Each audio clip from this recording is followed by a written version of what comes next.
This week in economics on the 24th of May 2015. Some outlets will get this on the 23rd, most on the 24th. However, there's a long holiday in North America, here in the U.S. Thus, you will get it. We'll primarily be dealing today with PMIs from Japan, the European sector, the European Union, UK, US, and we'll see exactly where they are. We'll start with the Bank of England and some information there.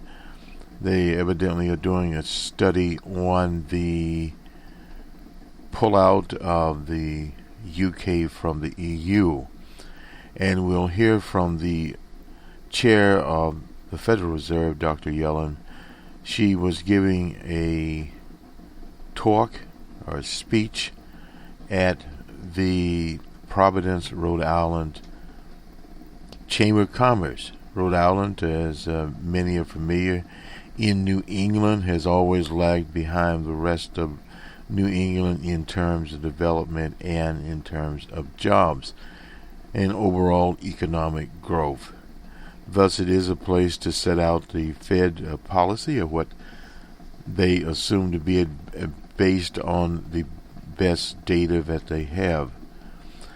As many people are aware, the central banks in various countries take a leadership role in the economic development of those countries. And progressives in the 1800s, including Dr. Karl Marx, saw the national bank as a step forward. Now, in some nations, they take different forms. In China, for instance, a very large economy, the second largest in the world, the central bank there is under the auspices of the Chinese Communist Party. Whereas in the U.S., the central bank is composed of regional banks which appoint their directors. A little different charter there, much more free market oriented. But even in the U.S., the central bank, the Federal Reserve it's called, has a dual mandate of employment and economic stabilization. And we'll talk about that, at least Chair Yellen will, and these things move on. But in a modern economy, we more and more rely upon us using the editorial we, the function of the central bank. Because the banking industry in most modern capitalist countries compose at least 40 to 50% of the economy, and those things that are associated with it. In the U.S., of course, you have banking. When you think about banking, you think about the large banks across the country, the Bank of America, Wells Fargo, as known as Wells, and various other banks out there. The more commercial banks, Goldman Sachs, and the list goes on and on of the larger banks. And then, of course, you have regional banks and various specialized institutions like credit banks. And the other side of the coin is what you call the shadow banking people. Those are people that sell mutual funds, annuities, etc. That market is not as well regulated. SEC has authority over it. So that's some of the financial regime. In the Congress, for the more conservative members, old man Paul of Lake Jackson, Texas, used to talk about abolishing the Fed, which was a pipe dream. And there are many followers out there of old man Paul and various other characters on the scene that offer all kinds of reasons why the central bank in the U.S. Should disappear from the horizon. But to inform them, if they look at the history of the central bank, it is much stronger today than it was, say, 20, 30, or 40 years ago, and much more incorporated in this very well interconnected economy. And the economy shows no tendency to be less connected and less globalized. On the political program Bostonred, we talked about this and linked it to the new so-called trade treaty regimes.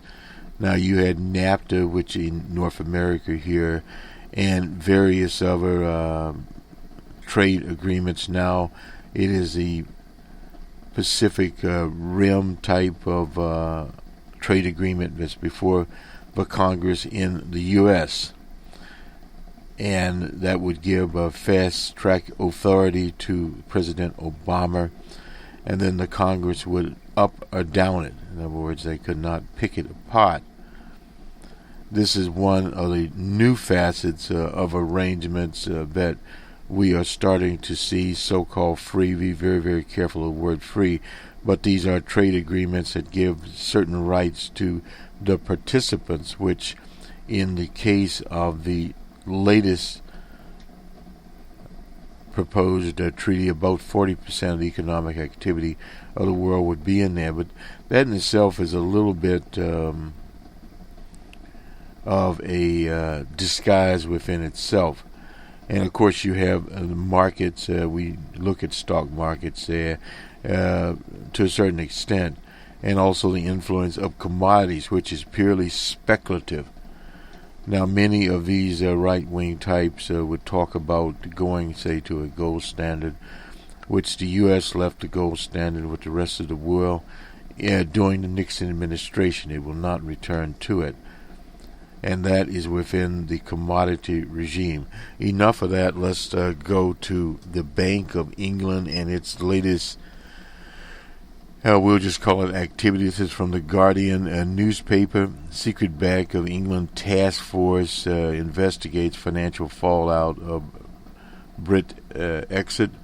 The Bank of England officials are secretly researching the financial shock that would hit Britain if there's a vote to leave the European Union in a forthcoming referendum. Now, this is one of the, this is dated on the 22nd, Friday. Phil Eamon is the economics correspondent of The Guardian. According to a confidential email, the press and most of the staff at Threadneedle Street must be kept in the dark about the work underway, which has been dubbed Project Bookend. Well, the bookend fell, and now the information is out. It spells out, if anyone asked about the project, the task force must say the investigation has nothing to do with the referendum, saying only that the staff are involved in examining a broad range of European Union economic issues that concern the bank. The revelation is likely to embarrass the governor, and we featured him on a program, Mark Carney, who has overhauled the central bank's operation and promised greater transparency over its decision-making. MPs are likely to ask the bank whether the bank intended to inform the Parliament that a major review of Britain's prospects outside the EU was being undertaken by the institution that acts as the main financial regulator in the UK. Carney is also likely to come under pressure within the bank to reveal whether there are other undercover projects underway. In other words, more bookends. Officials are likely to have kept the project under wraps to avoid entering the highly charged debate around an EU referendum, which has jumped to the top of the political agenda since the Conservatives secured an overall majority. Many business leaders, pro-EU campaigners have warned that BritX would hit British exports and damage the standing of the City of London. Much debate about that, the financial capital there. The report could provide incendiary, but without public notice, advertising the bank's research project. Parliament and the public would be unable to demand its publication. The email indicates a small group of senior staff are to examine the efforts of Britex under the authority of Sir John Cunliffe, who, as a Deputy Director of Financial Stability, has a responsibility for monitoring the risks of another market crash. Cunliffe also sits on the city's board of regulators, the Prudential Regulatory Authority. John Talbot, the head of the Monetary Assessment and Strategic Division, is involved in Project Bookend, drawing upon his past work as an advisor on European economic policy. The email from Cunliffe, private secretary to 4 senior executives, was written on the 21st of May. And of course, the Guardian got it straight away. Forwarded by mistake to a Guardian editor by the bank's head of press, Jeremy Harrison. It said John's proposal, which he has asked me to highlight to you, is that no email is sent to James's team or broadly around the bank about the project. It continues, James can tell his team that he is working on a short-term project on European economics, excuse me, in the international division, which will last a couple of months. This will be an in-depth work on a broad range of European economic issues. Ideally, he would say no more.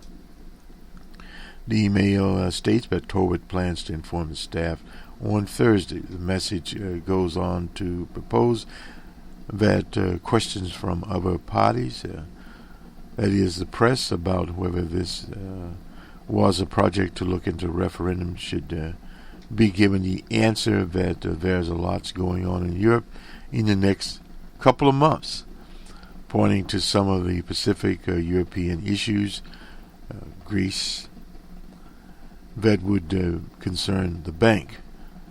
Among the senior staff listed on the email, aware of the project are Ian Day Whitewarm, the Mark Carney's private secretary since last month, Nicole Anderson, head of the risk assessment in the Financial Stability Department, Phil Evers, director of International Division, Jeannie Scott, executive director communications.